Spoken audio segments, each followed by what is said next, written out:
അല്ല, അത് ഞങ്ങൾ തുടക്കത്തിൽ തന്നെ വ്യക്തമാക്കിയിട്ടുള്ളതാണല്ലോ. ഇത് ആരാണിത് നിർമ്മിച്ചത് എന്നുള്ളതിനെ സംബന്ധിച്ച്, ആരാണിത് പ്രചരിപ്പിച്ചത് എന്നുള്ളതിനെ സംബന്ധിച്ച് കൃത്യമായിട്ടുള്ള അന്വേഷണം നടക്കണം. ആര് എന്നുള്ളത് കണ്ടെത്തുകയാണോ, കണ്ടെത്തി അവർക്കെതിരായിട്ടുള്ള ശക്തമായിട്ടുള്ള നിയമ നടപടി ഉണ്ടാകണം എന്നുള്ളതിനകത്ത് ഞങ്ങൾക്കൊരു തർക്കവുമില്ലെന്നേ.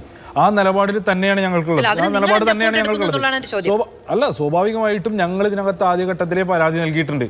ഞങ്ങൾക്ക് അങ്ങനെയാണെന്നുണ്ടെങ്കിൽ ഞങ്ങൾക്ക് പരാതി നൽകേണ്ട കാര്യം ഉണ്ടായിരുന്നില്ല. പാർട്ടി ഘടകം എന്ന നിലയിൽ എന്ത് എഫേർട്ട് എടുക്കുന്നുണ്ട്? അല്ല, പാർട്ടി ഘടകം എന്നുള്ളത് സ്വാഭാവികമായിട്ട് പാർട്ടി ഘടകം ആലോചിച്ച് ചെയ്യേണ്ട കാര്യമാണ്. അത് പാർട്ടി ഘടകം ആലോചിച്ച് ചെയ്യും.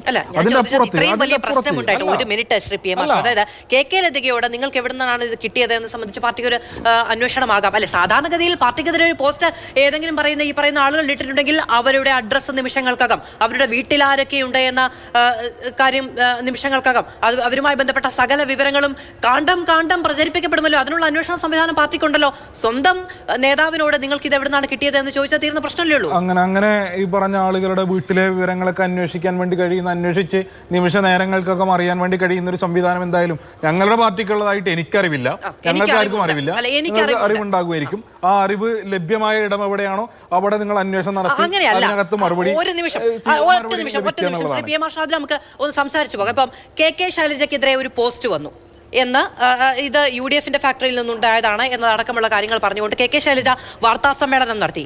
ആ പോസ്റ്റ് താഴെയിട്ടിരിക്കുന്ന കമന്റുകൾ ആരുടേതാണ് എന്ന് അങ്ങേക്കറിയാം. അങ്ങ് ഈ ചർച്ചയുടെ തുടക്കത്തിൽ പറഞ്ഞില്ലേ? അപ്പൊ ആ അന്വേഷണ സംവിധാനം ഇല്ലാണ്ടാണോ? അല്ല, ഒരു യൂത്ത് കോൺഗ്രസിന്റെ ദേശീയ അതാണ് ഞാൻ ചോദിച്ചത്. അപ്പൊ CPM-ന്റെ പ്രധാനപ്പെട്ട നേതാവായ കെ ലതികയോട് ചോദിക്കാൻ പറ്റില്ല. യൂത്ത് കോൺഗ്രസിന്റെ പ്രധാനപ്പെട്ട നേതാവായ ആളുടെ വിവരങ്ങൾ നിങ്ങൾക്ക് ശേഖരിക്കാൻ പറ്റും. ഞാൻ എന്റെ കാര്യമാണ് പറഞ്ഞ പോലെ. ഇതിലാരുടെ വീട്ടിലെ വിവരങ്ങളാണ് ഞാൻ പറഞ്ഞത്? ഇതിലാരുടെ വീട്ടിലെ വിവരങ്ങളാണ് ഞാൻ പറഞ്ഞ? കമന്റ് ആളുടെ വിവരം അങ്ങ് പറഞ്ഞു, കുറച്ചു മുമ്പ് പറഞ്ഞു. കമന്റ് ഇട്ട ആള് യൂത്ത് കോൺഗ്രസിന്റെ ദേശീയ നേതാവാണ്. മാധ്യമങ്ങളുടെ അടക്കം വാർത്തകളുടെ താഴെ വരുന്ന കമന്റുകൾ ആരുടേതാണ്? അതായത് ഈ തെരഞ്ഞെടുപ്പുമായി ബന്ധപ്പെട്ട് അങ്ങനെയല്ല ഈ തെരഞ്ഞെടുപ്പ് അല്ല ഞാൻ പറഞ്ഞ അല്ലല്ല അങ്ങനെ പറഞ്ഞു പോലെ ഈ തെരഞ്ഞെടുപ്പുമായി ബന്ധപ്പെട്ട് ഷൈലജ ടീച്ചർക്കെതിരെ പ്രചരിച്ച, അല്ലെങ്കിൽ ഷൈലജ ടീച്ചർക്കെതിരെ നടന്ന സൈബർ അറ്റാക്ക്, അതുമായി ബന്ധപ്പെട്ട് വിവിധ പോസ്റ്റുകൾക്ക് കീഴിൽ, വിവിധ ചാനലുകളുടെ പോസ്റ്റുകൾക്ക് കീഴിൽ നിരന്ന അശ്ലീല കമന്റുകൾ, കേട്ടാൽ അറയ്ക്കാൻ വേണ്ടി കഴിയാത്ത കമന്റുകൾ, ഉറപ്പുളവാക്കുന്ന കമന്റുകൾ, ആ കമന്റുകൾ സ്വാഭാവികമായും ഈ തെരഞ്ഞെടുപ്പിന്റെ വേളയിൽ ചർച്ചയായിട്ടുള്ളതാണ്. അതുമായി ബന്ധപ്പെട്ട് ഞാൻ ഈ പറഞ്ഞ വ്യക്തിയുടെ കമന്റ് ഉൾപ്പെടെ വെച്ച് ഞാൻ ഫേസ്ബുക്കിൽ പോസ്റ്റ് ഇട്ടുള്ളതാണ്. സ്വാഭാവികമായും അത് ഒരു യൂത്ത് കോൺഗ്രസിന്റെ നേതാവിട്ട കമന്റ് എന്ന് പറയുന്നത് ചെയ്യാൻ പാടില്ല എന്ന് ഞാൻ പറയുന്നില്ല. മാത്രമല്ല കെ ശൈലജയ്ക്കെതിരെ ഈ പറയുന്ന പരാമർശങ്ങൾ ഉണ്ടാകുന്ന സമയത്ത്, അവസാനം കേസരിയുടെ പരാമർശം ഉണ്ടാകുന്ന സമയത്തൊക്കെ ടീച്ചർക്കൊപ്പം നിന്നുകൊണ്ട് സംസാരിച്ചിട്ടുള്ളവരാണ് നമ്മളെല്ലാവരും. അപ്പോ ഇങ്ങനെ ഞങ്ങൾ ഇതൊന്നും അന്വേഷിച്ചു പോകുന്നില്ല എന്ന് പറയരുത്. ആ അന്വേഷിച്ചു പോകുന്ന വഴിക്ക് സ്വന്തം മുൻ MLA കെ ലതികയോട് എവിടെ നിന്നാണ് അങ്ങേക്ക് ഈ പോസ്റ്റ് കിട്ടിയത് പാർട്ടിക്ക് അന്വേഷിക്കാൻ പറ്റില്ലെന്ന് ചോദിച്ചുള്ളൂ. അന്വേഷിക്കേണ്ടുന്ന പാർട്ടി ഘടകങ്ങൾ അന്വേഷിക്കേണ്ട കാര്യം അന്വേഷിക്കും. സ്വാഭാവികമായും ഈ എന്താ പറയാ, സമൂഹത്തെ പുറകോട്ടടിക്കുന്ന കണ്ടന്റ് ആരുണ്ടാക്കി എന്നുള്ളതിനെ സംബന്ധിച്ച് അന്വേഷണം നടത്തേണ്ടുന്നത് പോലീസ് സംവിധാനങ്ങളാണ്. ആ അന്വേഷണം ഏറ്റവും കൃത്യമായി മുന്നോട്ട് പോകണം എന്നുള്ളതാണ് ഞങ്ങളുടെ പക്ഷം. മുന്നോട്ട് പോയ വഴിക്കാണോ ഇപ്പൊ കഴിഞ്ഞ ദിവസം പോരാളി ഷാജിയെയും അമ്പാടിമുക്ക് സഖാക്കളുടെയും ചുവപ്പുള്ളതെല്ലാം വിപ്ലവമല്ല എന്ന രീതിയിൽ ഒരു പോസ്റ്റ് വന്ന സമയത്ത്, അത് തള്ളിപ്പറഞ്ഞ സമയത്ത്, അത് പാർട്ടിക്ക് LDF-ന് മുഖ്യമന്ത്രി തന്നെ പറഞ്ഞതുപോലെ ഇവിടുത്തെ തെരഞ്ഞെടുപ്പിന്റെ സമയത്തുണ്ടായ തിരിച്ചടി, അതിൽ സൈബർ വിങ്ങുകൾ ഉണ്ടായ പങ്ക്, ഇതൊക്കെ വിലയിരുത്തിയുള്ള ഒരു ആത്മപരിശോധന തിരുത്തൽ എന്ന നിലയ്ക്കാണ് ഇവിടെ ചർച്ചകളൊക്കെ പുരോഗമിച്ചത്. പക്ഷെ അങ്ങനെയല്ല. ആഭ്യന്തര വകുപ്പിനു കീഴിലുള്ള പോലീസ് കോടതിയിൽ സമർപ്പിക്കാൻ പോകുന്ന റിപ്പോർട്ടിൽ ഈ രണ്ട് പേരുകൾ, അമ്പാടിമുക്ക് സഖാക്കളെന്നും പോരാളി ഷാജി എന്നും കേട്ടാൽ ഇടത് വിങ് എന്നറിയാത്തവരാരും സമൂഹ മാധ്യമങ്ങളിൽ ഇല്ല എന്നാണ് ഞാൻ വിചാരിക്കുന്നത്. വേണേ തള്ളി പറയാം കേട്ടോ. അപ്പോ അങ്ങനെ ഒരു പരാമർശം ഉണ്ടാകുമെന്നതിന്റെ മുൻകൂർ ജാമ്യം നേരത്തെ ഡോക്ടർ ജിൻഡോ ജോൺ പറഞ്ഞു. മുൻകൂർ ജാമ്യം എടുക്കലായിരുന്നു കഴിഞ്ഞ ദിവസത്തെ തള്ളിപ്പറയൽ. മറ്റൊരു ആത്മപരിശോധനയല്ല, തിരുത്തല്ല എന്നാണ് ചോദിക്കുന്നത്.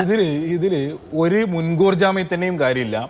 ഇടതുപക്ഷത്തെ സംബന്ധിച്ച് ഞങ്ങളുടെ ഔദ്യോഗിക സോഷ്യൽ മീഡിയ ഹാൻഡിലുകൾ ഏതൊക്കെ എന്നുള്ളതിനെ സംബന്ധിച്ച്, കമ്മ്യൂണിസ്റ്റ് പാർട്ടി ഓഫ് ഇന്ത്യ മാർക്സിസ്റ്റിന്റെ ഔദ്യോഗിക സോഷ്യൽ മീഡിയ ഹാൻഡിലുകൾ ഏതൊക്കെ എന്നുള്ളതിനെ സംബന്ധിച്ച് നിങ്ങൾക്കൊക്കെ ബോധ്യം ഉണ്ടാവും. അതിന്റെ അപ്പുറത്തേക്കുള്ള ഔദ്യോഗിക ഹാൻഡിലുകളൊന്നുമില്ല. രണ്ട്, സോഷ്യൽ മീഡിയക്കകത്ത് ഈ പറഞ്ഞ പോലെ ഇടതുപക്ഷത്തിന് വേണ്ടി CPIM വേണ്ടി ഇടപെടൽ നടത്തുന്ന പ്രചരണം നടത്തുന്ന നിരവധി ലക്ഷക്കണക്കിന് വരുന്ന ആളുകൾ ഈ നാട്ടിലുണ്ട്. ഇപ്പൊ കേരളത്തിനകത്തും വിദേശത്തും ഒക്കെ ആയിട്ട് ഒരുപാട് ആളുകളുണ്ട്. സ്വാഭാവികമായും ഈ ആളുകൾ എങ്ങനെയായിരിക്കണം സോഷ്യൽ മീഡിയക്കകത്ത് ഇടപെടേണ്ടത് എന്നതിനെ സംബന്ധിച്ച് പാർട്ടിക്ക് വളരെ വ്യക്തമായിട്ടുള്ള കാഴ്ചപ്പാടുണ്ട്.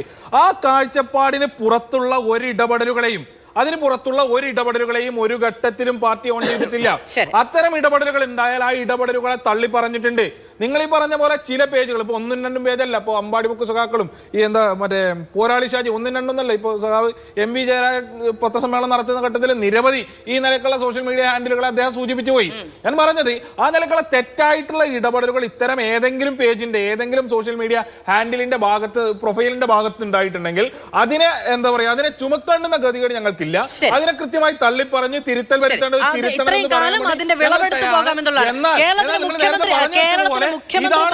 എന്ന് മുഖം എന്ന് സ്ഥാപിക്കാൻ വേണ്ടി ശ്രമിക്കുന്നത് മുഖം എന്നൊന്നും ഇവിടെ ആരും പറഞ്ഞില്ല.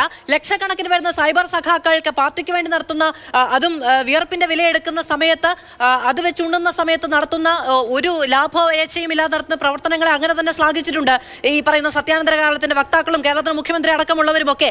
അവരെ ഇങ്ങനെ കയറൂരി വിട്ടാൽ കിട്ടുന്ന കുത്ത് മാത്രം ഞങ്ങൾ ചുമക്കില്ല എന്ന് പറഞ്ഞു പോകാൻ കഴിയില്ല. കേരള പോലീസിന്റെ റിപ്പോർട്ടിൽ പറഞ്ഞൊന്ന് തീർക്കട്ടെ. അങ്ങനെ കേരള പോലീസിന്റെ റിപ്പോർട്ടിൽ പേര് വരുമ്പോൾ മാത്രം പോരാളി ഷാജിമാർ വെറുക്കപ്പെട്ടവർ, കേരള പോലീസിന്റെ റിപ്പോർട്ടിൽ പേര് വരുമ്പോൾ മാത്രം അമ്പാടി ബുക്ക് സഖാക്കളിൽ ഞങ്ങൾക്കൊരു ബന്ധവുമില്ല എന്ന് പറഞ്ഞാൽ പോരാ. ആദ്യഘട്ടത്തിൽ തന്നെ പറയണം, ഔദ്യോഗിക ഹാൻഡിലുകളിൽ വരുന്ന വിശദീകരണം മാത്രം പാർട്ടി സഖാക്കൾ ഷെയർ ചെയ്താൽ മതി. എന്താ പറയാത്തത്? കൈവിട്ട് പോയതാണ് സൈബർ ലോകം.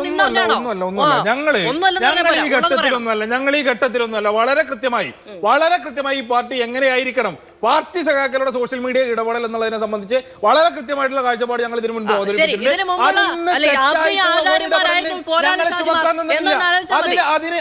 അതിന് വിരുദ്ധമായിട്ടുള്ള ഒരിടപെടൽ ചുമക്കാൻ നിന്നത് ഞങ്ങൾ തള്ളി പറഞ്ഞിട്ടുണ്ടെന്നേ. അങ്ങനെ ചുമക്കാൻ നിന്നതിന്റെ അനുഭവങ്ങൾ ഞാൻ പറയണോ? നമ്മുടെ മുൻപിലുണ്ടല്ലോ കോട്ടയം കുഞ്ഞച്ചന്മാര്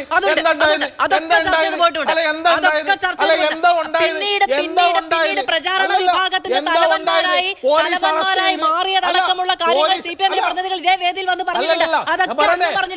അറസ്റ്റ് ചെയ്ത് അകത്ത് പോയ ആളെ ജാമ്യത്തിലെടുക്കുന്നതിന് വേണ്ടി 5-6 അഭിഭാഷകരെ കൂട്ടി അത്തരത്തിലുള്ള ഇടപെടലല്ല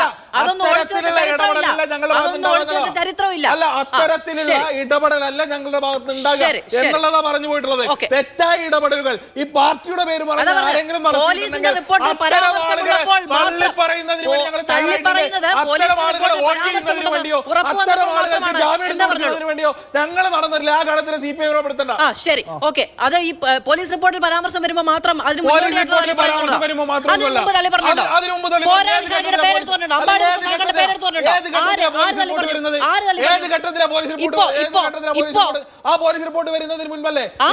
ഈ പോലീസ് റിപ്പോർട്ട് വരുന്നത് കേരള പോലീസിൽ നിന്നാണല്ലോ.